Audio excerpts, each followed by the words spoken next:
Today is going to be really hardcore company administration, AP processor, and audit rules, kind of going back to the basics and fundamentals of Concur. Some of these webinars, I was doing a lot of more integration things, invoice things, and more kind of different type of topics. But this is kind of getting back to the basics of the strength of Concur.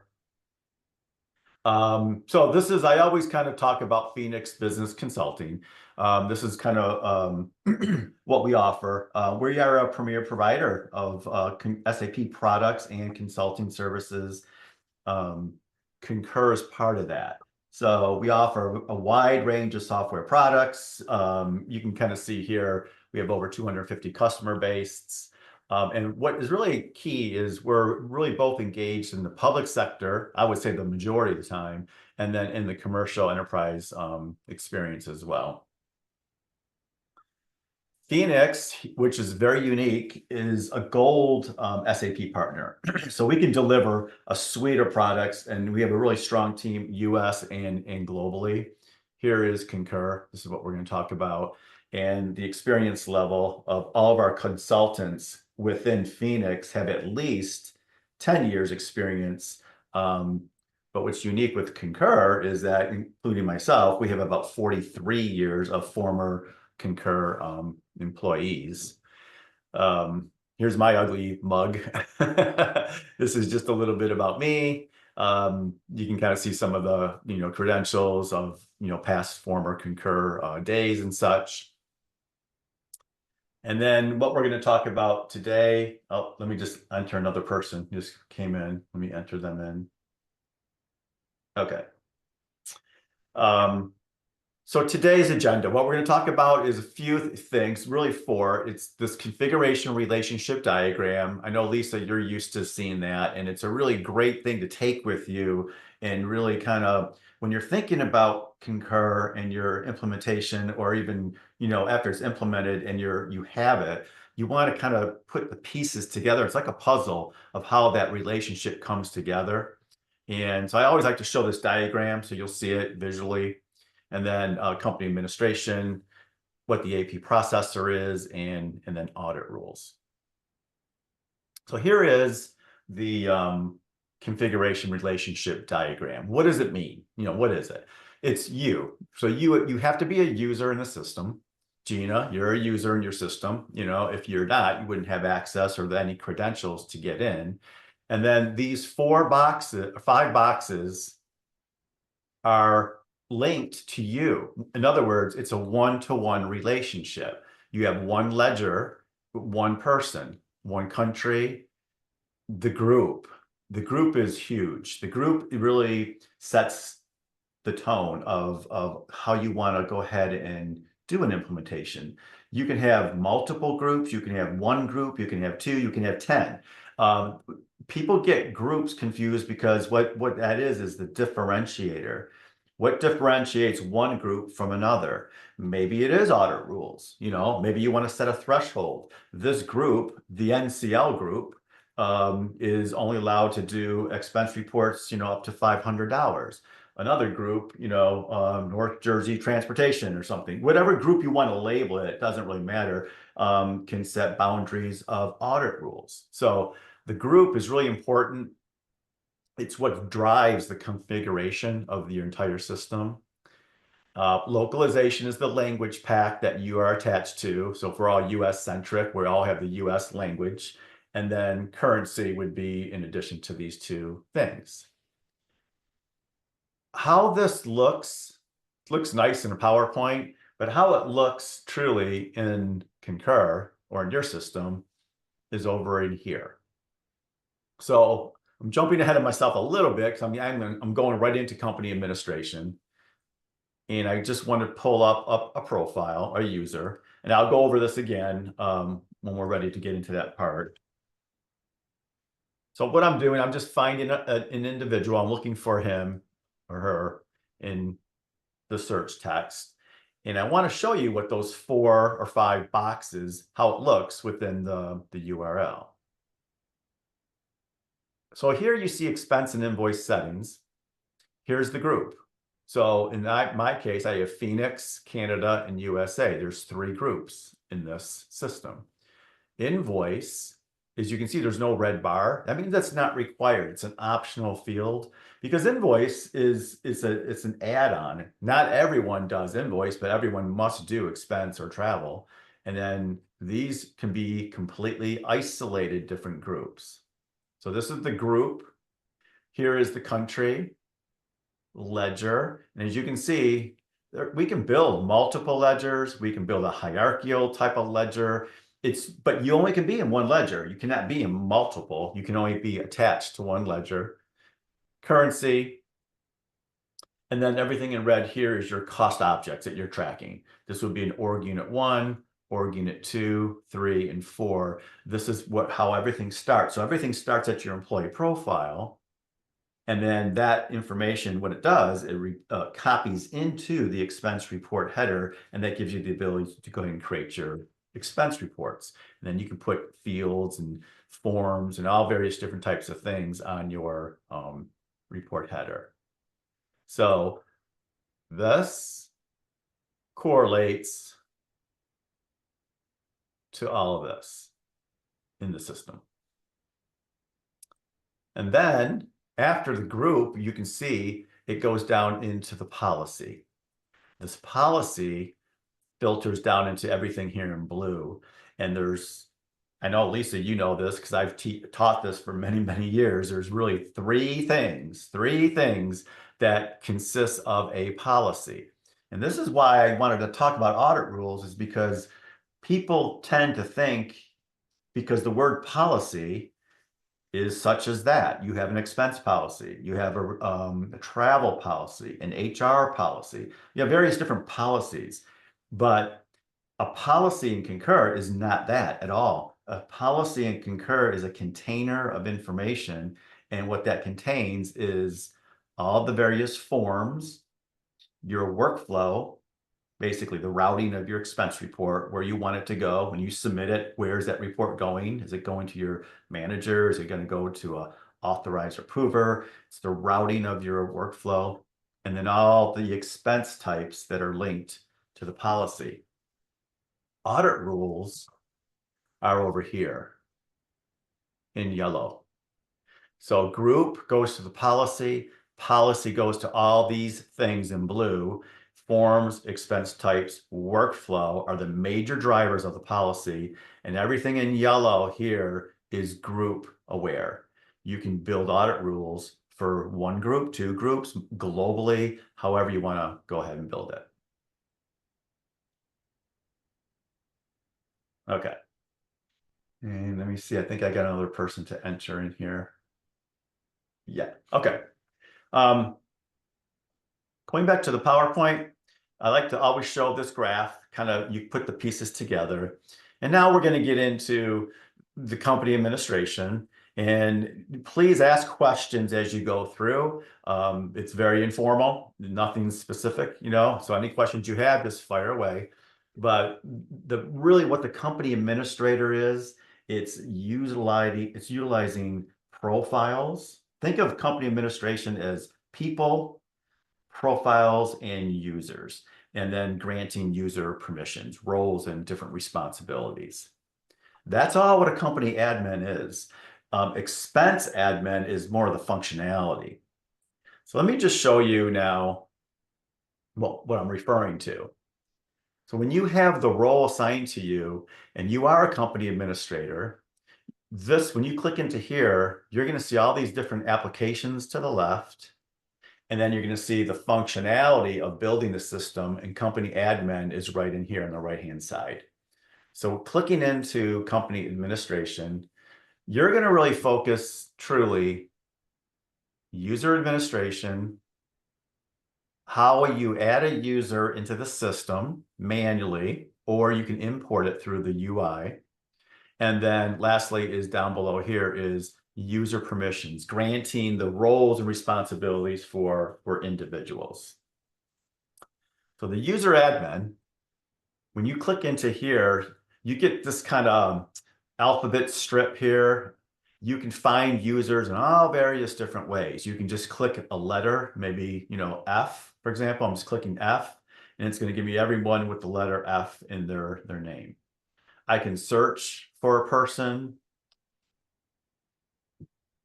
And the criteria is all these various different ones: the login, an exact match of an email, the last name exact match, the login, employee ID. You're going to get comfortable of how you want to find your users. So if I wanted to find it by an individual's exact match of a last name, and I just type in the word first, that's the person's last name, clicking search, it will narrow it down to whoever it's going to be.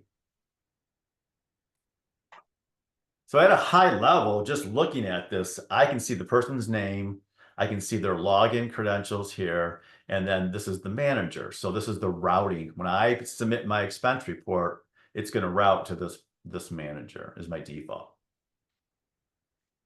So clicking inside the profile, the company administrator is going to have the ability to make some slight changes. All the things that you see above here is where you can give somebody a role right here with one click. These are out of the box things that you can do. Anything more extenuous than that would have to be going into user permissions. So in other words, if I want to make this person right here, if I want to make them an invoice user or a non-invoice user, it's just one click of a button. If I want to make that person an invoice approver, I can just click that button. The general settings, all here that I'm circling, comes through your integration, comes through your HR data feed. It's your employee replication. It's the information that's being transmitted into your HR system, into Concur on a ONP, overnight processing, every day, whether there's a file attached to it or not. It comes into the system, and that's all your HR feed. This is all the individual's credentials.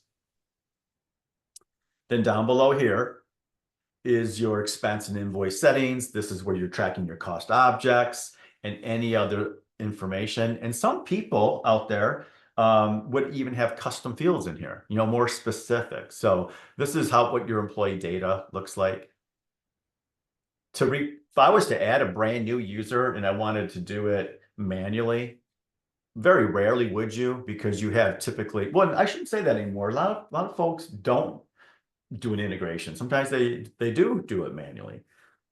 And this is how you would do it. You would just say what this person's going to be. As you can see, expense user. And then down below here, you can select what group that you want to select this person for. So if they're going to be in maybe the Phoenix group, this group, Phoenix, that I'm circling, automatically comes right down over here into the employee group. So this is driving this function. If I come over here and change this to USA, it's now going to be USA down below over here. And then you would fill out the blanks. This is not required. I don't need to put anything in here. What country is this person from? So let's say if it was Canada, it won't be US, but I'll say it was Canada. You'd want to make, the reimbursement currency would be Canadian. It wouldn't be US, obviously, it would be Canadian. And then this is your financial information. This is your org unit 1. This is a connected list. This is for another training, but this kind of gives you an idea of the information that you're populating manually. Here's my ledger. And then I would go ahead and just save this. And then essentially I just created a manual profile. But one thing to be really mindful of is that if you ever did do anything manually, such as this, and your overnight processing feed comes in at 6 p.m., your local time, if you never updated that will supersede any manual thing that you do. So in other words, if I was to create this manually and I never updated the feed coming in, it would wipe out my manual creation, because the list import will oversee anything that's done manually. So there's another great functionality with user administration is importing users manually through the UI, through the user interface. You can click this little button here and generate a template. So think of yourself, you're out there and you want to import, you got, 15 brand new people. You could do it the way I just did it manually if you're comfortable with that and then call it a day. Or you can generate this template, and this is exactly what an import would look like. And I would fill out the blanks. So I would put whatever employee group is, everything in blue and bold is what you want to go ahead and indicate. First name, last name, the employee ID, their login, email. Locale is a little bit, there's ways to finding the locale, and it's very, very specific. So if it's a US person, it's EN_US, and it has to be in that specific formula or format. If it was a Canadian, it would be EN_CA, capital CA. And if it's incorrect, the formatting's incorrect, the system won't allow you, and it will tell you, it's an error. Country, residence, ledger, all this information you can fill out that's highlighted in blue. Those are all the required fields. And here's your cost object. This is org unit 1, 2, 3, and 4. This is your 4-level connected list. So if you fill this out, what I recommend is just filling one person out. Make sure it's good, import it, make sure you don't get any errors, and then use that as your baseline template going forward. And then you can continually add, people as you see, necessary. So that's a kind of a nice, easy way to do if you have to do a mass import. And then the last thing here, I want to talk about company administration. Before I do, since we have a smaller group, any questions? I have a question. Yeah. So in the expense profile, there's a travel section, and it's the travel org unit. That feed is that field is not on our weekly feed, and our travel team in EMEA only, not US, needs to manually fill that in. So we're thinking about doing an implementation next year, but until we do that, I need to do a manual import. So I can do an import for the travel org unit in that template you just showed, yeah? No, you can't. That's a whole completely different way of looking at it. Do you have travel already integrated with your system, or you're going to have that done? We have the 350, we have the 305, we have the 700. We're about to get, invoice, which is other things too. So yeah. But do you have a travel agency that you're currently using right now? We do, and they are using Sabre, yes, and that's the problem. So this field within the expense profile of Concur is blank, and what's happening is when users are using the tool and booking travel, Yeah. Sabre wants that org unit filled in so that it knows what GL to charge.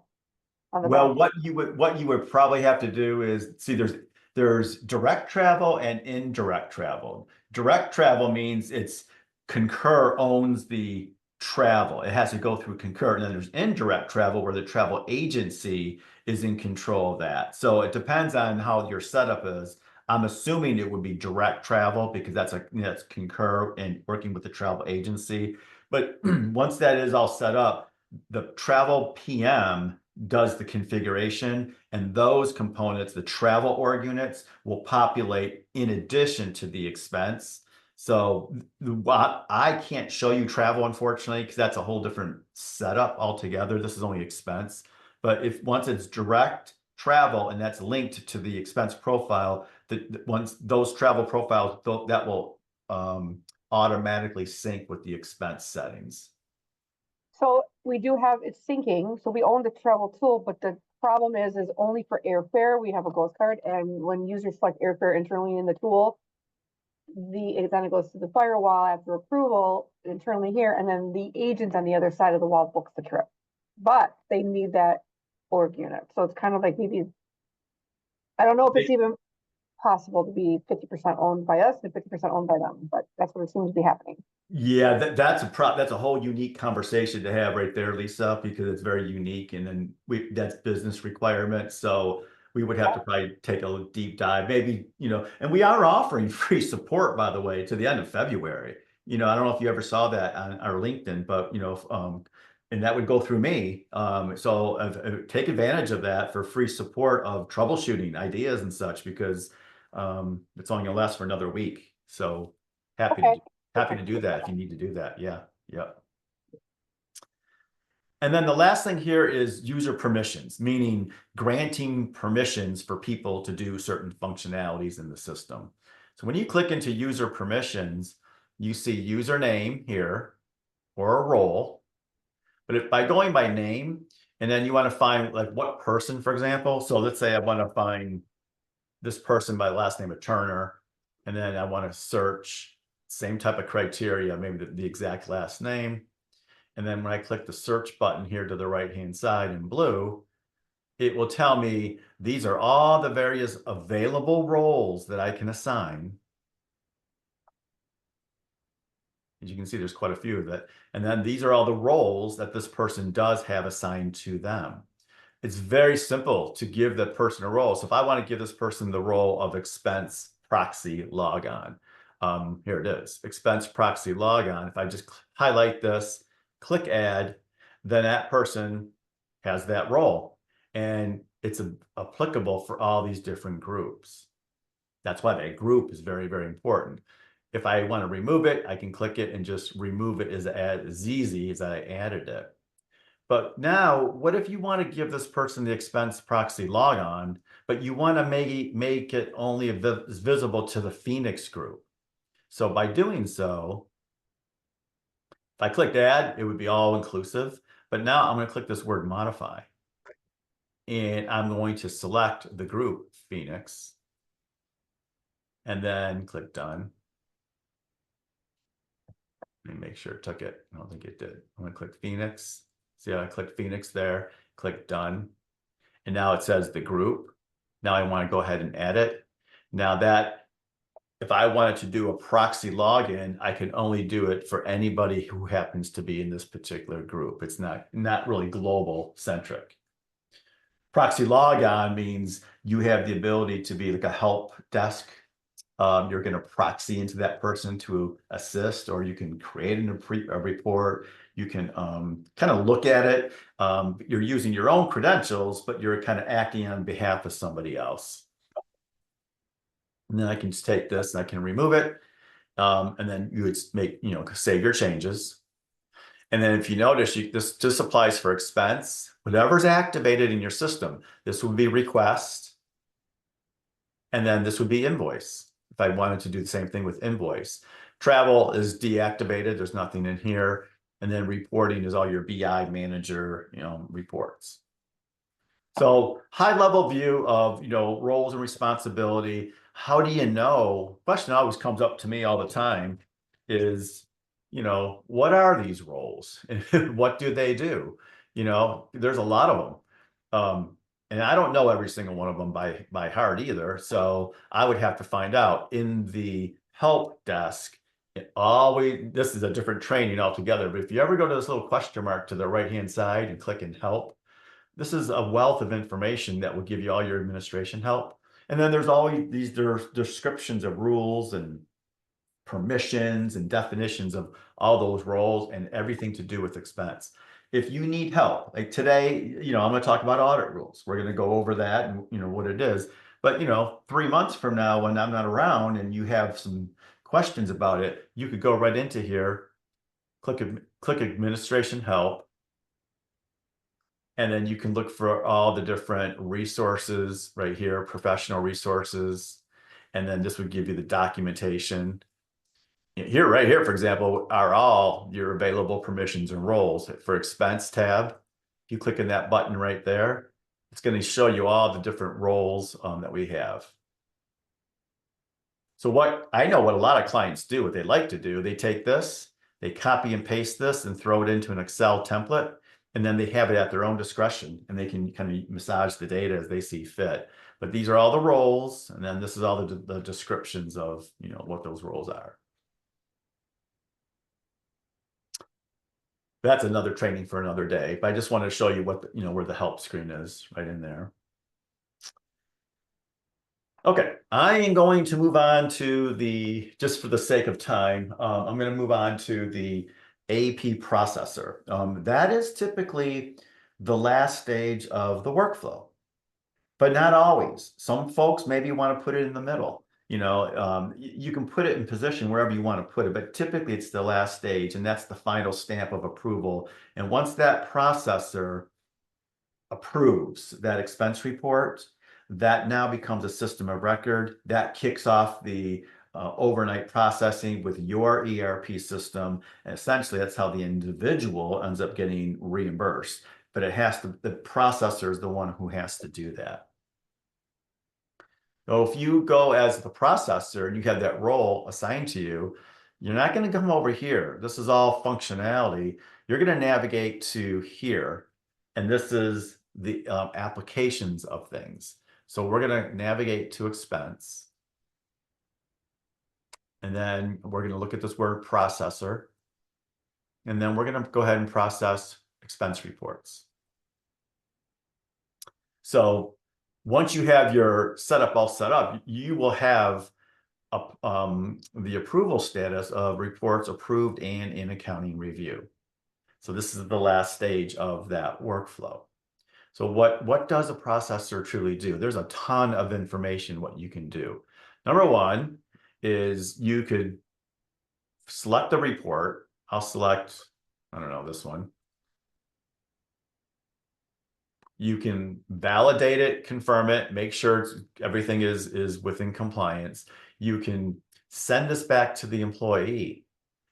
Sending it back to the employee means you're not approving it. You have questions. You're asking, maybe some more validation. So sending it back to the employee, a lot of customers are not even aware of this, called reason categories and codes. And this is actually built in the workflow. You can come up with your own individual reasons why you're sending this expense report back. Missing receipt, not valid. You can have more than one. You can say, please change expense type. You can select all of them or just one. Now what you're doing is you're driving reportable data. So now you can run reports. How many times did a processor send a report back because there was a missing receipt? It wasn't valid. So then you can get more data and get more analytics with that. And you put the reason why. You can just say, please see above, or more descriptive information. And then now, instead of when you click OK, it will take it out of this queue and it's going to send it back to that user. And now they'll know the reason why this is rejected. And then they would start the whole entire workflow all over again. Where that is, since I'm showing you, and most companies are not even aware of it, but truly, it's in the workflow. When you have access to your system, all the way here to the right-hand side is called reason, categories, and codes. And now you can build multiple, as many as you like, or you can control it and remove it, of all the different reasons why the processor, not the approver, but the processor is kicking back or rejecting an expense report. While I'm here, I have a quick question for you guys out there. Audit rules. Have you built your own audit rules? Are you familiar with audit rules? Yes. You are? Gina? I am. You are too, Gina? The audit rules, you're going to always know a number 99 is a hard stop. And where that comes from is in the workflow. And it comes right over here, and it's hard-coded in the system. It says, prevent the report submission when an exception level exceeds the number 98. So in other words, if you're going to build an audit rule and you use the numbering of 99, that's going to prevent the report submission. It's a hard-coded red audit rule. Anything less than that would be okay. It's essentially a warning. So going back to the processor, if I click into the process reports, so we know we can reject it. We can send it back to the employee. We can send it to another approver. If you want another set of eyes to look at this, or you want some more validation, another approver, or you essentially can just approve it. Once you click this button to approve it, that's what kicks off the standard accounting extract. That's what goes into your ERP system. That's ultimately how the individual will get reimbursed. And now everything becomes a system of record. But a processor can do, it's a very powerful role. So you can maybe want to look at groups. So clicking over here to the left, maybe you want to look at, not globally, but maybe one day you log in and you're the processor, you only want to look at folks that happen to be in this Phoenix group, which there are none. But maybe you want to look at someone in the USA group. So you can control what groupings that you decide you want to do, that you want to look at. This list settings in blue is what you see in bold. Report name, date, employee name, approval status, report total, and so forth. You can visually, as an individual processor, so Gina, if you're a processor, and say, Lisa, you're a processor, you can individually say, at a high level, I want to look at maybe what policy they reside in. So these are all the very custom fields out of the box and canned. You can't change or create any of these. But maybe I want to look at what policy that this person resides in. Clicking OK will just open this up a little bit. So now you can see as a processor all this information, and now you know what policy that they're in. Or maybe you want to look at what here's projects and billable and other information. So maybe you want to look at their cost objects. So you can customize this to whatever you want as an individual. So now you see it opens it up more. Their policies, their custom fields, and all their cost objects over here. So you get a choice of seeing all the various different things. Most likely, when you want to run or look at reports, all this drop down is here will give you all the search criteria, which is probably more than enough that you ever need. So if you ever want to maybe look at approval status, equals, maybe you want to look at just approved reports. You can filter more too. You can, it's this information search criteria, but if you want to click go, it will give you just the reports that are approved. They're not in approved and accounting review because we're looking for this particular search criteria. And what I see a lot of customers, what they do, they create their own query. Now, creating a query is a perfect segue into audit rules because that's exactly what this is. Creating a new query gives you the logic of building an audit rule. So there are three things when you're building an audit rule. There's the data, the field value, and the operation. Meaning, where am I capturing this data? Am I capturing at the employee field? Am I capturing at the expense entry, the allocation, the report? So whatever I want to select, for example, if I select employee, when I select that, everything on the right-hand side is relative to the employee profile. Here is all your org unit 1, 2, 3, 4. Remember I was talking about groups. So there's a employee group right here. So all of this, whatever you select here, drives the value over here. If I were to select entry, I will not see anything to do with an employee group in here because entries are nothing to do with that. So with this, make sure, you want to think about data in is the data that's out. The data input is the data output. So if I select employee, I'm looking at everything that has to do with the employee profile. So let's say it is the employee group. And maybe I want to look at equals. It's going to select, okay, what group are you looking for? I have Phoenix, Canada, and USA. So I want to look at the Phoenix group. That's in my employee profile. And I want to insert more logic. So clicking insert to the left gives you the ability to select more criteria. So in other words, if my employee group equals Phoenix, ands in the ors, people get those confused quite a bit. You have to kind of get used to that flow of that.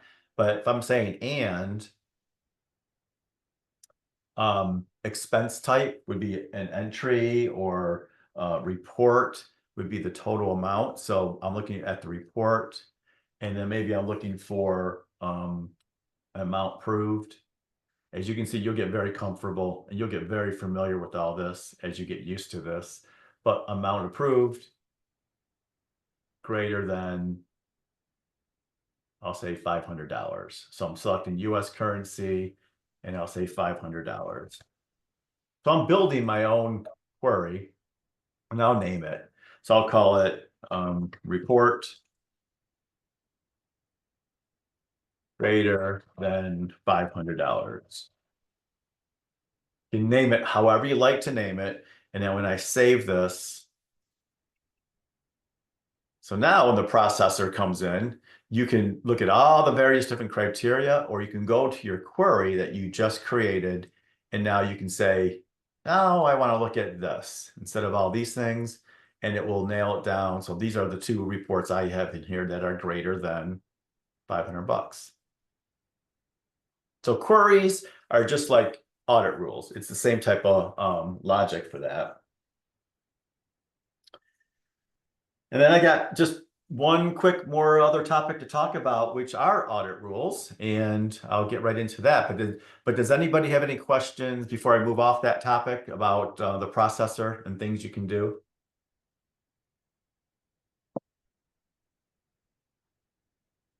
Everyone can still hear me okay? Because sometimes I want to make sure my Zoom doesn't go out. Yes, we can hear you. Okay, cool. All right, good. Okay, so last topic to talk about is audit rules. Audit rules is compliance. Let me just go back to this PowerPoint real quick. It's policy compliance, validation of accuracy of the system, and it's any potential fraud detection. You're really driving compliance now within your organization, and you're putting in things in place that you want to have your employees adhere to. So audit rules is a functionality. So clicking into expense. And all these things, customers, I know, Lisa, you have it. You have advanced configuration training, so you have the unrestricted access to your own system. You can make all the changes, even, deep changes in workflow and policy and all those things. You can make those changes. But if you don't have the unrestricted access, audit rules are still part of the restricted access. In other words, you can build them yourself once you understand them. Yep. So Concur is founded on a global template, meaning it's pre-configured. The idea behind Concur is repeatable, it's scalable, it's configurable. So, if you have a multi-deployment country, you don't need to create different entities. You're just creating various different groups, attaching them to different policies. Audit rules are pre-configured in the system. As you can see, look at all these audit rules are already in the system. And this is driven by best practices throughout the years of Concur. That doesn't mean you have to use all these. Some are country specific, Germany, DE, France, that's specific to countries, Italy, as you can see. So there's a lot of rules, and a lot of rules are not used. Rules that I want to show you that you should always have turned on, and they are part of the global template, is future dated expenses. So when you're done with this training and you go back to your site, and if you have access to the audit rules, make sure your future dated expenses are activated, and they should be. That says you can't do an expense report in the future. I can't do an expense report for tomorrow. This is going to stop you from doing that. duplicate transaction checks. It's checking for multiple potential duplications. Could be an expense type. It could be an amount. It could be a date. Anything that's a potential duplication of a transaction, this rule is already in place for that. Your receipt images, typically at the entry level. In other words, when you are creating an expense report and you have a receipt requirement, it's usually at the entry level, not at the report level. And if the receipt was not attached at that entry level, this will trigger an audit rule. And one I wanted to bring to your attention was this one, and it gets missed quite often. And it's a really, really great rule. And it's unsubmitted card transactions with aging. In other words, if you have unsubmitted credit card charges, whether you submitted the expense report, maybe it was rejected and it's just sitting in your queue, or you've got credit cards that you're supposed to go ahead and do your expense reports and you haven't done those yet. And then one day you go in to do a out-of-pocket expense. This is going to stop you and it's going to say, you have unsubmitted credit card charging aging. And then you can put the threshold of how many days, 30 days, 45, 60. So the rule is already configured. The logic inside of this rule, there's three things. This is the naming convention of the rule. This is the event where you want it to submit, fire, whether it's active, yes or no. So if I say yes, and then, so it's looking at if that entry payment equals cash out of pocket, and you have the report unused credit cards aging for 30 days, whether they're unsubmitted or if they have unused credit card transactions. So this rule is already pre-built. You don't even have to build it. And then this is going to give you a 99, which is a hard stop. And then this is the text that goes out. So in other words, you cannot do this until you have your obligations with your unsubmitted credit card charges. I'm going to walk you through just the basics of a creation of an audit rule from scratch, because a lot of times you can use the same logic of these rules, take something, copy it, and tweak it to your liking, and then create an audit rule.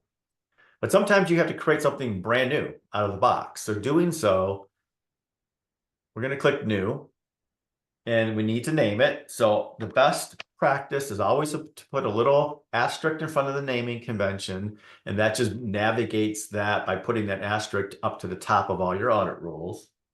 And I'm going to create one called Training Books. It goes to the event of allocation save only because it's in alphabetical order. So you want to say, where do I want this to start, or where do I want this to trigger? So, or what values do I want to look at? So if I want to look at, let's say I want to look at, I'll look at, see, we got, I'll do entry save. Applies to what group or global. So if you had 10 groups and you select global, that means it's going to be applicable to all your different groups, and active, yes or no. So the first step is naming it, where it is applicable to, and then making it active. And then now next is where you're building the conditions. So where do we want this to look at? So if I'm looking at here, this is just like that processor with the queries. If I'm looking at the employee profile or entry, any of these criteria, if you're not even using travel allowance, you would never select anything here. But if my employee profile, and I come all the way to the right-hand side, and in this example, I'm going to say org unit 1, because that's a logical system. Org unit 1 equals, this is my list. So if it equals logical systems, and then if I click insert, and I want to combine some other logic, and maybe I'm looking at an expense entry. So if I select entry here, And then on the right-hand side, everything here is always to do with expense entries or any type of entry. So what is an expense entry? An expense type, and it's in alphabetical order. So if I come down to here to the bottom somewhere, I'll find the word expense type. Equals, not equals. If I had more than one expense type, I'd use the word in, and it gives you the ability to select multiple. But if I don't use the word in and I say equals, it gives you the specific. So I want to look for the word training books. And I built this into the system, so I'm going to call it training books. And if I want to add one more piece of logic to this and say insert and then the amount. So I'm looking at the entries, amount to the right-hand side, greater than, less than. So I'll say greater than $50.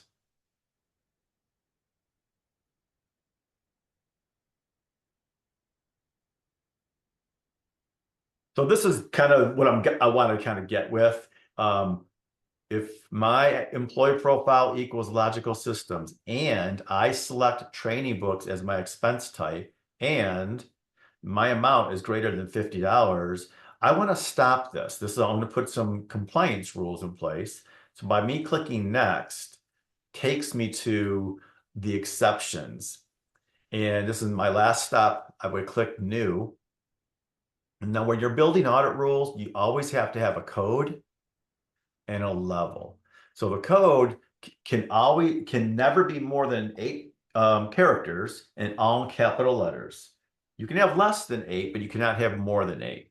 So, and it's what makes kind of common sense to you. So if I say, employee, EMP, and then I say training books, TRN, 50. So just a coding that I'm putting into the system. If I put in more like KLU, it will not allow me to do that. You can see it only gives you only put in 8 characters.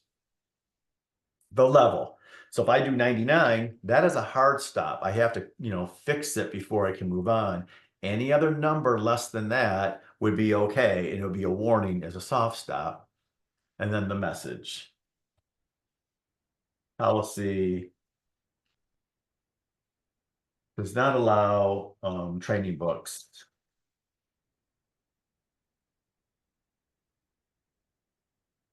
over $50.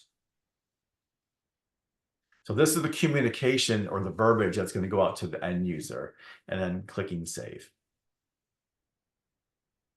Your changes cannot be saved. Exception code must be unique. So I might have had it in there, so I can put in maybe TRNN. And then I can click save. So the coding is really back end. It's what makes good sense to you. And then clicking done. Now I have my rule in place. It's going to trigger at the entry save. Here's my coding. It applies to global, and yes, it's active.